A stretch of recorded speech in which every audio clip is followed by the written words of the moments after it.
ونقطة كمان يعني مهمة جدا، دي يمكن موجهة بقى للأطباء الأسنان حديث التخرج والشباب الجميل.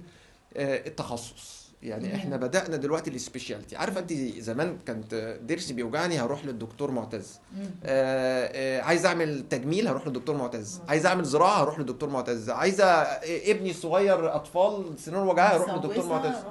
هو الدكتور معتز ده بتاع ايه ولا ايه؟ بيلعب كل الادوار. ده بيعمل كل حاجه. مفيش كده يا جماعه. كده ده كان في دكتور ممكن يبقى بطنه واسناني بتوجعني اروح له مدام تراستد فيه يعني. فالحقيقه لا، السبيشاليتي احنا بدانا يعني. انا لما اسست مركز جراند لطب الاسنان خلينا ان لا، ما فيش حاجه اسمها دكتور الاسنان بتاع كل حاجه. ده ما ينفعش. يعني انا اشك في ان الدكتور بتاع الاسنان بيشتغل في كل حاجه. ده مش منطقي. ما فيش دكتور عنده العلم في كل التخصصات يعني. او هيديك الاكسبيرينس بقى خدها امتى. الكفاءة بتيجي من التخصص. بالظبط. انا لما بشتغل زراعه اسنان وجراحه وجه وفكين، انا راجل سبيشاليتي، عارف انا داخل اعمل ايه.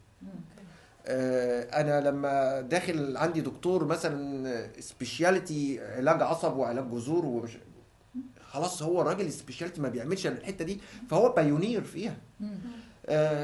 دكاتره الاطفال وهم بيتعاملوا مع الطفل والسايكولوجي بتاع الطفل وازاي يتعاملوا معاه ويقعد على اليونت بتاعت الاسنان ويشتغل، ده سبيشاليتي.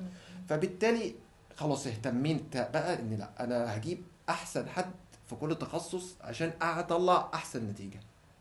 وهو ده كان يمكن الطريق الى العالميه. هو ده هي دي بقى الطريقه العالميه. ان انا بالظبط ان انا ابتدي سبيشاليتي، كل واحد له تخصص بيشتغل. عارفه التروس؟ كل واحد بيدخل، المريض بيجي بيدخل يتشخص، دكتور معتز هيعمل الجزء ده مع انه جاي، وبعد كده بيتحول على الدكتور سين هيعمل الجزء ده، بعد كده يتحول على الدكتور فلان يعمل الجزء ده، عشان في الاخر يلف ويرجع لي بسمايل بقى. انا شخصيا حصل معايا اللي هنتكلم بقى ايه السمايل بقى وازاي بقى بتعدي بالمراحل دي.